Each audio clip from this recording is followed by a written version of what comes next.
విజయవాడ హవాలా case Brahmaji kidnap కు సంబంధించిన breaking news చూస్తున్నాము. హవాలా కిడ్నాప్ కేసులో కొత్త మలుపు. హెల్ప్ ఆసుపత్రి ఎండి చెలపాటి రవి ఆయన బంధువులు టీవీ9 తో మాట్లాడారు.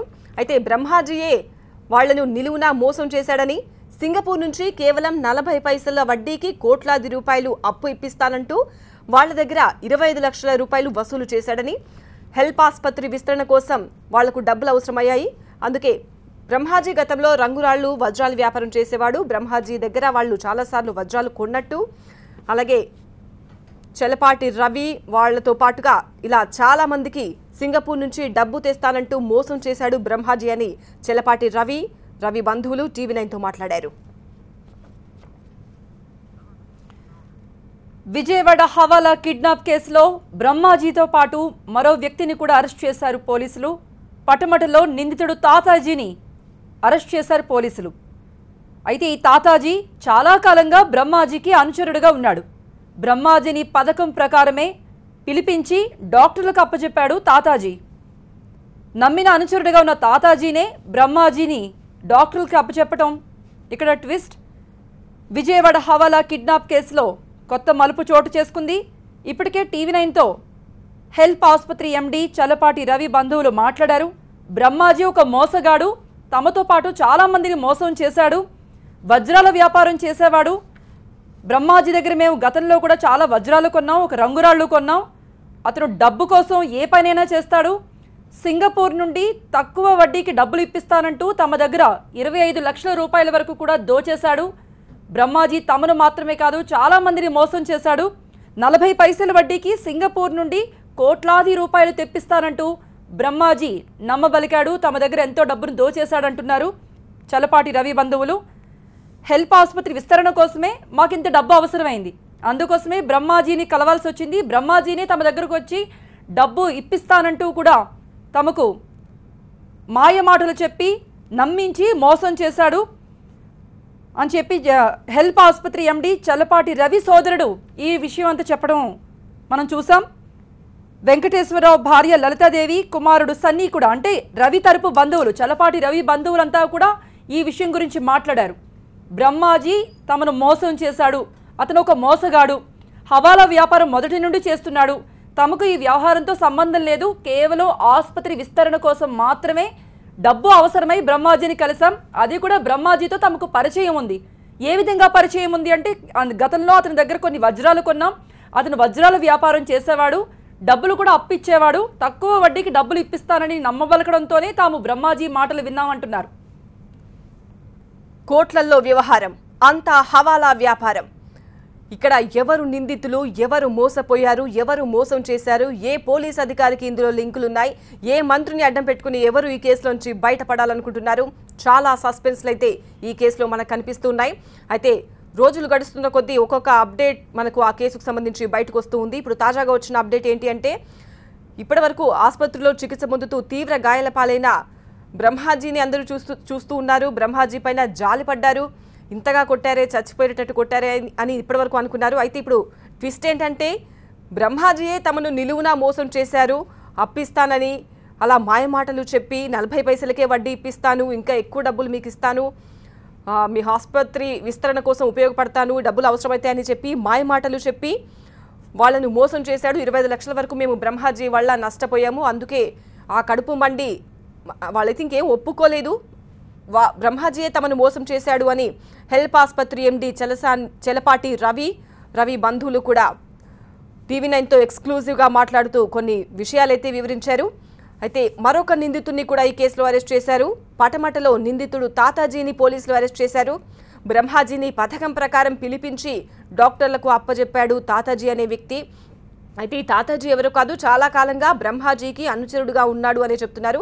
అయితే ఇది వరకు ఈ బ్రహ్మాజీ ఆసుపత్రిలో చికిత్స పొందుతూ టీవీ9తో మాట్లాడుతూ చెప్పిన విషయం ఏంటి అంటే, ఎవరో ఒక అపరిచిత వ్యక్తి హోటల్ రూమ్లో దిగారు, వాళ్ళు ఫోన్ చేసి మాకు రంగురాళ్ళు కావాలి, వజ్రాలు కావాలి, మీరే వచ్చి మా జాతకం చూసి దానికి సరిపడా రాయి ఏదైనా ఉంటే ఇవ్వండి అని ఫోన్ చేసి, వాళ్ళే ఒక క్యాబ్ పంపిస్తాము, డ్రైవర్ని పంపిస్తాము, అందులో మీరు వచ్చేయండి అని చెప్పారు. నేను ఆ కార్లో వెళ్ళాను, ఇన్నోవా కార్.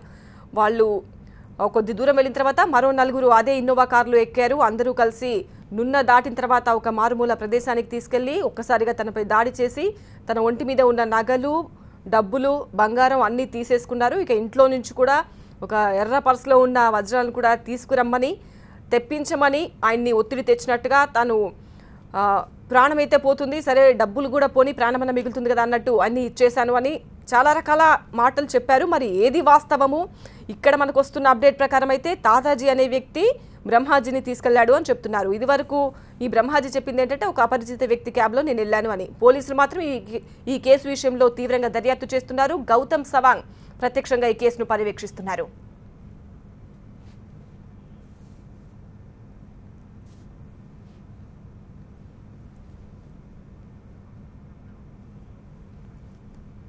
బ్రహ్మాజీయే మోసం చేశాడంటున్న చలపాటి రవి బంధువులు ఏమన్నారో ఒకసారి చూద్దాం. బెజవాడ కిడ్నాప్ వ్యవహారంలో ఆరోపణలు ఎదుర్కొంటున్న హెల్ప్ హాస్పిటల్ ఎండి చలపాటి రవి సోదరుడు చలపాటి వెంకటేశ్వరరావు భార్య ప్రస్తుతం మనకు అందుబాటులో ఉన్నారు. ఇవాళ ఉదయం నుంచి కూడా టీవీలో వస్తున్న కథనాలపై ఆమె స్పందిస్తూ ఉన్నారు. ఆమె భర్త వెంకటేశ్వరరావు పైన కూడా కేసు నమోదైంది. అతని సోదరుడు హెల్ప్ హాస్పిటల్ ఎండీగా ఉన్న చలపాటి రవి పైన కూడా కిడ్నాప్ కేసు అనేది నమోదైంది. ఏం చెప్తారమ్మా? మీ భర్తే కిడ్నాప్ చేశారు అనేది బ్రహ్మాజీ చేస్తున్న ప్రధానమైన ఆరోపణ. కానీ ఇప్పుడు రకరకాలుగా వస్తున్నాయండి నిన్నటి నుంచి టీవీ న్యూస్లో.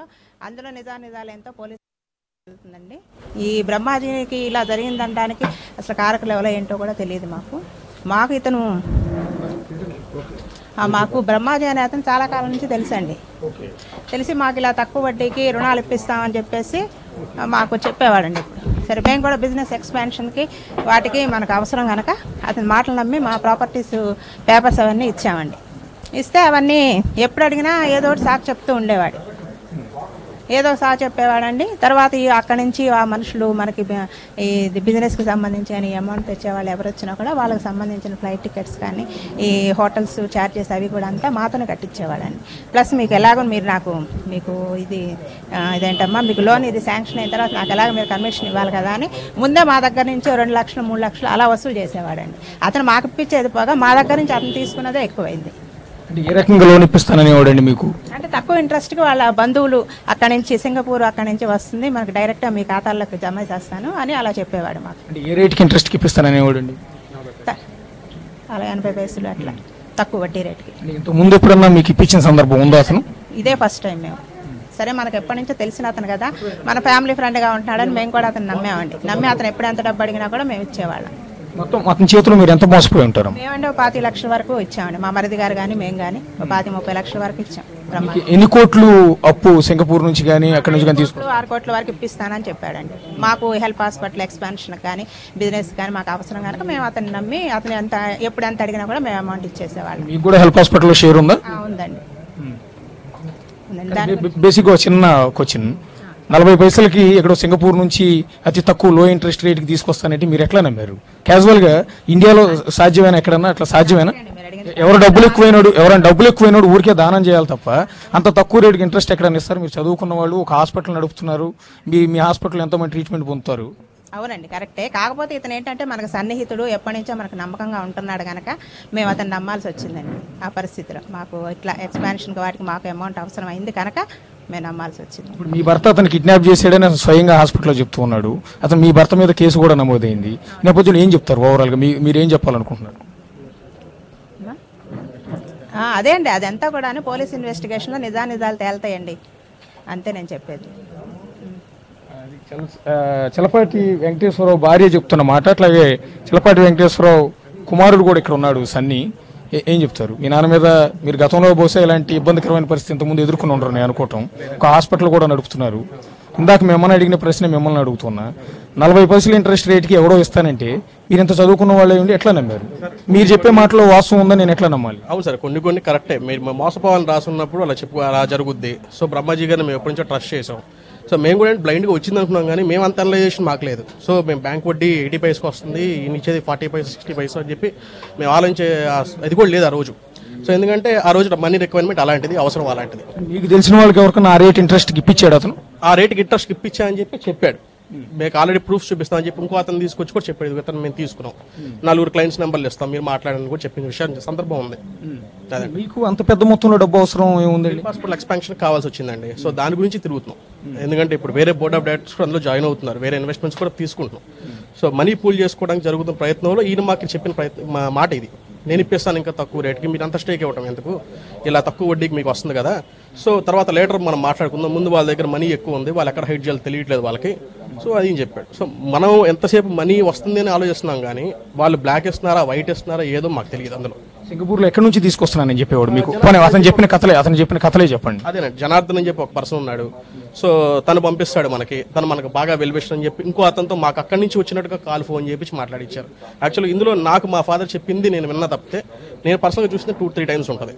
సో అందులో అదే జనార్దన్ గారు ఫోన్ చేశారు, సో మనకి ఫండ్ వచ్చేస్తుంది, మనం ఈ పేపర్ స్టడీ చేసుకోవాలి, సో ఈసీ తీసుకునిరా, ఈ సైడ్ డాక్యుమెంట్స్ కానీ ఈసీ తీసుకొస్తే వాళ్ళు మొత్తం ఎంక్వైరీ చేసుకుని మనకి బెంగళూరులో ట్రాన్సాక్షన్ చేస్తారు అని చెప్పారు. మీకు 5 కోట్లు ఇప్పిస్తా అన్నాడు అప్పు అని చెప్పి మీ మదర్ చెప్తూ ఉన్నారు. 5 కోట్లు ఇప్పిస్తే అతను కమిషన్ రూపంలో ఎంత తీసుకునేవాడండి? సార్ 2% అన్నాడండి. 2% చొప్పున కమిషన్ వస్తుంది. సో ఇనిషియల్ అంటే కమిషన్ అనేది మన తర్వాత మాట్లాడుకుందని చెప్పాడు, 2% అని చెప్పాడు, రకరకాలుగా చెప్పి ముందైతే మనీ నాకు ఇవ్వండి. 5 కోట్లకు 2% ఆఫ్ కమిషన్ అతను మార్జిన్ తీసుకున్నప్పుడు అతను 40 పైసలకి ఇంట్రెస్ట్ మీకు ఇచ్చినప్పుడు ఇక్కడే బ్యాలెన్స్ కన్నా ఎక్కువ అతనికి పే చేస్తున్నారు కదా, ఇంకా మీకు మిగిలేదు. అడిగిన ప్రతి క్వశ్చన్కి లాజిక్ ఉంది, బట్ ఏంటంటే మా సిచ్యువేషన్ అలాంటిది. ఆ టైంలో మేము అంత అనలైజ్ చేసుకోలేదు, అంత ఆలోచించుకోలేదు. మాకు కనపడిందల్లా 40 పైసలు. మీతో మీకు అప్పిచ్చే అంత అవినాభావ సంబంధం బ్రహ్మాజీ ఎక్కడి నుంచి, ఎన్నేళ్ళ నుంచి? 10-15 నుంచి ఉంది సార్. ఎందుకంటే ఆయన మా వాడు కట్లనే ఉండేవాడు, మా చుట్టుపక్కల ఇళ్లలో మా చిన్నప్పటి నుంచి మేము ఆ ఇంటికి వెళ్ళేవాళ్ళం. ఆయన రంగురాళ్ళు ఉంగరాలు మార్చడం ఆ వ్యవహారంతో అందరితో సంబంధాలు ఇచ్చేవాడు. మీతో కూడా కొన్నామండి. మా మ్యారేజ్ అప్పుడు మేము కొన్ని డైమండ్స్ ప్రతిదీ ఆయన దగ్గరే కొన్నాం, ప్రతిదీ ఆయన ఇచ్చేవాడు మాకు. మేము అంత బ్లైండ్ గా ట్రస్ట్ చేసాం ఆయన. వజ్రాల వ్యాపారం కూడా చేస్తాడు. రాళ్ళు సార్, వజ్రాలనే కాదు రంగురాలనే కాదు, ఏదైనా రాయి అనేది ఆయన దగ్గర ఉంటుంది. అది ఫేక్ అవనివ్వండి ఒరిజినల్ అవనివ్వండి మాకు తెలియదు. సో ఆయన అంత బ్లైండ్ గా నమ్మి మేము తీసుకున్నాం.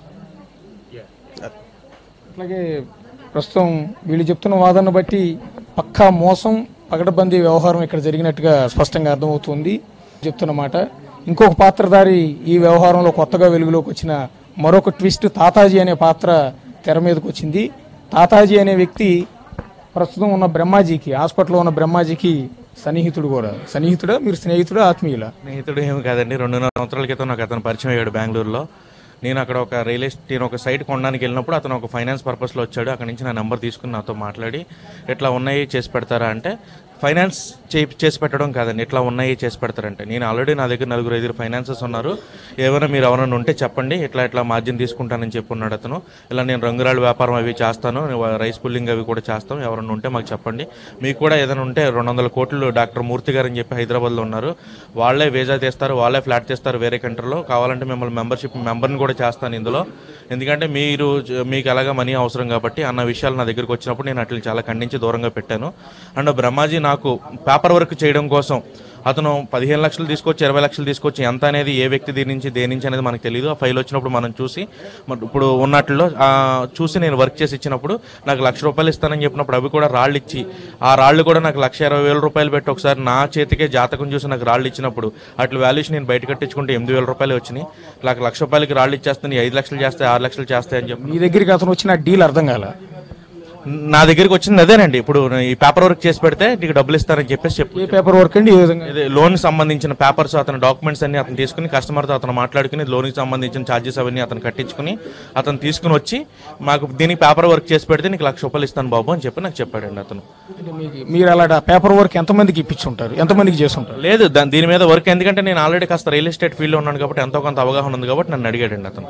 సార్ నేను ట్రై చేస్తాను, చూస్తాను, చేసి పెడతాను అన్నప్పుడు నాకు 1-2 సార్లు చేసినప్పుడు నాకు రాళ్ళు రూపంలో ఇచ్చాడు, డబ్బుల రూపంలో. ఎవరెవరికి చేశారు మీరు? 2-3 సార్లు చేసిన సందర్భంలో హాస్పిటల్కి ఒక పేపర్ వర్క్ చేశానండి, పరిటాల పువ్వాడ రామకృష్ణ గారికి పేపర్ వర్క్ చేసి పెట్టాను నేను. తర్వాత పువ్వాడ రామకృష్ణ గారిది కంచిచర్ల ప్రాపర్టీ కూడా నేను చేసినప్పుడు నాకు అసలు దానికి డబ్బులే ఇవ్వలేదు.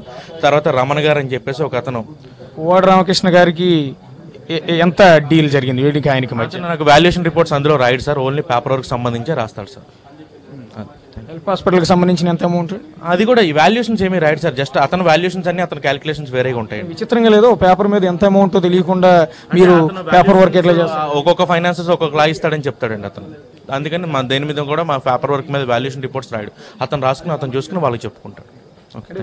బ్రహ్మాజీ మోడస్ ఆఫ్ ఆపరెంట్ ఏ విధంగా ఉంటుంది? అతను మోసమే చేస్తాడు అనుకుందాం, ఆ మోసం ఏ విధంగా ఉంటుంది? మీకు బాగా పరిచయం ఉంది కదా. నాకు ఈ పేపర్ వర్క్ వరకు పరిచయం, ఎందుకంటే కస్టమర్ని ఎవరిని నాకు చూపించడు, నా ఎదురుండా పట్టుకొచ్చి ఎవరు డబ్బులు ఎవరు, అండ్ ఈ కస్టమర్ నేనేదో ఫైనాన్సర్ అని చెప్పి నాకు ఎవరికి చెప్పడు. నాకు 2-3 సందర్భాలు మీరు ఫైనాన్సర్ అని చెప్పిన సందర్భాలు వచ్చినప్పుడు మనకు ఖండించడం అయిందండి. మీరు ఇందాక ప్రెస్ మీట్లో చెప్తున్నారు బ్రహ్మాజీ నీకు ముందు ఎప్పుడు నమ్మొద్దు, అతను పెద్ద మాయగాడు. ఎందుకంటే ఇలాంటి విషయాల్లో అన్నింటిలోనే ఇప్పుడు నేనేదో ఫైనాన్సర్స్ అని చెప్పి, లేదంటే నాకేదో డబ్బులు ఇచ్చారని చెప్పి, వాళ్ళ తాతాజీ ఇందులో డబ్బులు తీసుకున్నాడని చెప్పినప్పుడు నేనేమీ తీసుకోలేదు ఇందులో అని ఏ వాస్తవం అతను చెప్పట్లు ఏ వాస్తవాలు లేవు అని ఆ వాస్తవాలు అని చెప్పి నేను చెప్పినందుకు ఇకపై నమ్మొద్దు. ఎందుకంటే రాళ్ల విషయంలో అట్ల విషయంలో నేను మోసపోయి ఉన్నాను కాబట్టి చెప్పుకున్నానండి. చివరిగా ఓ ప్రశ్న, ఇప్పుడు ఏదైతే బ్రహ్మాజీని కిడ్నాప్ చేసి మామిడి తోటలో పడేసి కొట్టారో వీళ్ళంతా కలిసి, ఆ ప్లేస్కి మీరు కూడా వెళ్ళారు కదా ఆ రోజు, ఆ సెటిల్మెంట్ జరిగిన రోజు? మామిడి తోట అనే విషయంలో ఉన్న టైంలో ఎక్కడ కూడా మామిడి తోట అనే విషయం జరగలేదు. ఎందుకంటే నున్నాలో సత్యనారాయణ గారు అని చెప్పి మా ఫ్యామిలీ మెంబర్ ఒక ఆయన ఉన్నారు. మేము ఇక్కడి నుంచి ఫంక్షన్ అయిన తర్వాత అక్కడికి వెళ్ళాం, కలిసాం. నేను అక్కడ ఉండగా మాట్లాడడం జరిగిన తర్వాత విషయాలు ఏవైతే వాళ్ళు మాట్లాడుకున్నారు. ఎందుకు సార్ మరి ఇలా చేశారు? వచ్చారు ఆ రోజు? పువ్వాడు రామకృష్ణ గారు, తర్వాత మన హేమంత్ గారు, వాళ్ళు కూడా 2 డాక్టర్స్ ఎవరో వచ్చున్నారు, తర్వాత బ్రహ్మాజీ గారు వచ్చున్నారు. వాళ్ళు కుర్రోళ్ళు, వాళ్ళు సైడ్ దగ్గర పనిచేసే కుర్రోళ్ళు వాళ్ళు ఉన్నారు. చివరి రోజు కూడా బ్రహ్మాజీ కిడ్నాప్ అయిన రోజు కూడా మీరు ఫోన్ చేస్తేనే వచ్చాడు. విజయవాడ వచ్చాను సార్, ఇలా రండి సార్ కలుద్దాము, ఇలా పలానా వాళ్ళు కలిసారు వచ్చారు, ఇలా అడుగుతున్నారు ఏంటి సార్ అంటే వస్తున్నానని చెప్పి వచ్చినప్పుడు వాళ్ళు వెళ్ళి నేను డైరెక్ట్గా నాకు ఇందులో ఏ సంబంధం లేదని ఈ విషయం క్లియర్గా మెన్షన్ చేశాను. మీరే ఎక్కించారు కారు? నేను ఇన్నోవా కారు మీరే ఎక్కించారు? నేను రాలేదు, నేను అక్కడే ఉన్నానండి. కారు పంపిస్తాను అంటే మీరు వచ్చేస్తారా సార్ అంటే కారు పంపించండి వస్తాను అన్నాడు, పంపించానండి, అంతే. Thank you.